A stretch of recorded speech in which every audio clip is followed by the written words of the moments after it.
అందరికీ నమస్కారం అండి. శ్రీ చిదంబరం గారు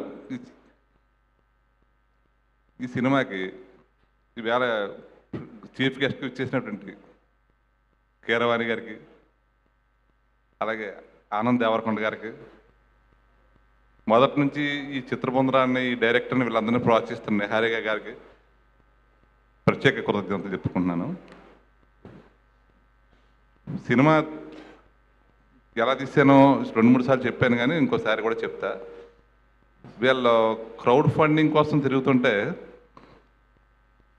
సరే ఏదో విషయం ఉంది పాప కష్టపడుతున్నారని చెప్పి పిలిచి ఒక అరగంట విన్నాను నేను కదా. అరగంట విన్న తర్వాత సరే చేసేద్దాం, మే నెల దాటిపోతే వర్షాలు వచ్చేస్తే షూటింగ్ అవ్వదని చెప్పి అప్పటికప్పుడు నిర్ణయం తీసుకొని ఏప్రిల్ 22 వచ్చే నెలలో మే 11 షూటింగ్ వెళ్ళాం, అంతేనా. ఆ తర్వాత నేను ఎప్పుడు రిలీజ్ చేస్తామని అడిగాను తప్ప మధ్యలో నేను పెద్దగా ఏమీ చూడలేదు. అంతా మా అమ్మాయి వినీష వంశీ గారిని ఫాలో అవుతే చేసుకుంటే చివరికి వస్తలేదు. మనం మొత్తం మీద ఈరోజు ఈ రకంగా రూపుదాల్చింది ఇది. ఈ కీరవాణి గారు వచ్చినా, ఇప్పుడు ఆనంద్ గారు వచ్చినా, ఎవరు వచ్చినా అంతా డైరెక్టర్ గారు తీసుకొచ్చారు. ఇవన్నీ వాళ్ళ ప్రతిభే. ప్రొడ్యూసర్గా దీన్ని ఎంతవరకు తీసుకెళ్లాలో, ఏం చేయాలో, ఎంత ఇన్వెస్ట్మెంట్ విషయంలో కానీ ఎక్కడ రాజీ పడకుండా నేను చేశాను. ఈ చిత్రం ద్వారా వీళ్ళందరూ ఒక వెలుగులోకి వస్తే నాకు చాలా సంతోషం. మన ప్రీ రిలీజ్ ఈవెంట్లో కొత్త డైరెక్టర్లు అందరూ వచ్చి కూడా అభినందించినప్పుడు, అలాగే ఈవేళ వీళ్ళందరూ పొగుడుతున్నప్పుడు నాకు కళ్ళంట నీళ్ళు వస్తున్నాయి. ఎందుకంటే నేను చేసింది ఎంత మంచి పైన, ఏదో దిగిపోయాను, నేను ఏదో సినిమా చేసేయాలనుకున్నాను, కానీ ఇంత మంచి పని అవుద్దని అనుకోలేదు. చాలామంది అన్నారు కొత్త వాళ్ళతోటి పెద్ద పెద్ద సినిమాలు చేస్తున్నావు, కొత్త వాళ్ళతో వెళ్తున్నావు, ఎందుకు వద్దు అన్నారు. కానీ ఈవేళ చాలా ఆనందం వచ్చింది. వీళ్ళు ఇన్నాళ్ళ కష్టానికి నాకు తెలియదు ఇవన్నీ లోతుకి ఎంత నిహారిక గారు చెప్పారు, వీళ్ళందరూ చెప్తున్నారు. నేను చేసే పనిలో ఉన్న సేవాభావం, ఆ సంకల్పం శుభ సంకల్పం అయిందని చెప్పి నేను చాలా సంతోషిస్తా.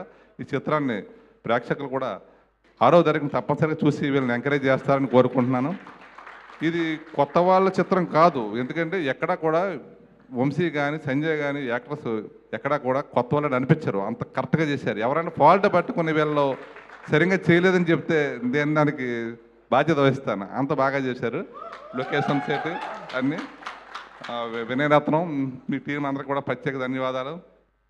నేను మిమ్మల్ని నిలబెడదాం అనుకున్నాను, కానీ మీరు నన్ను నిలబెట్టేలాగా ఉన్నారు. ఇప్పుడు చాలా సంతోషం. సంగీత దర్శకులు రవి గారు, చందు గారు మంచి సాహిత్యాన్ని, సంగీతాన్ని అందించారు. టెక్నికల్ నాలెడ్జ్ అంతంత మాత్రమే. నాకు సినిమా కథ అంటే కంటెంట్ నచ్చితే ఏదైనా సరే దిగిపోతే ఆపను. నేను పూర్తి చేసి ఎంతో తొందరగా పూర్తి చేస్తే అంత డేట్ వేసుకోవడానికి చూస్తాను నేను తప్ప మధ్యలో ఎన్ని ఆలోచించను. ఈ మధ్యలో ఇవన్నీ కూడా వంశీ గారు, మా అమ్మాయి అన్నీ వీళ్ళందరూ కూడా చేసుకున్నారు. అలాగే మా కార్తీక్ అని చెప్పి కోలిక్, అతను కూడా ఈ సినిమా కోసం చాలా కష్టపడ్డాడు. అతనితో పాటు తేజ, వీళ్ళు మా ఆఫీస్ పని చేస్తా ఈ పని కూడా చేసి నా కళల్లో ఈ సినిమా ద్వారా ఆనందం చూడాలని అనుకున్నారు వీళ్ళందరూ కూడా. నేను వీళ్ళలో ఆనందం చూడాలని నేను అనుకున్నాను, కానీ వీళ్ళు తిరిగి అది నాకే ఇస్తున్నారు రిటర్న్ గిఫ్ట్గా.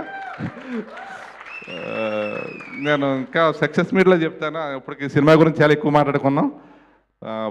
మరి ఇంకోసారి ఆనంద్ దేవరకొండ గారికి నమస్కారం, నిహారిక గారు ఇంత సపోర్ట్ చేసినందుకు చాలా థ్యాంక్స్ అండి. Okay, all the best. Thank you Gopalakrishna గారు, థ్యాంక్ యూ సో మచ్. ఎంత బిగ్గెస్ట్ సక్సెస్ అయిందో తెలుసు. దాని తర్వాత శ్రీ చిదంబరం గారు కూడా అంతే బిగ్గెస్ట్ సక్సెస్ అవ్వాలని మనస్ఫూర్తిగా కోరుకున్నాం. Thank you so much. And హ్యాపీగా మీరు ఎంజాయ్ చేయండి. అండ్ నా వంశీ గారు ఒక 2 నిమిషాలు హీరో అంటే మీ పేరుతో ఉన్న హీరో అని పిలిచేద్దాం అనుకుంటున్నాను నేను. ముందు ఆయన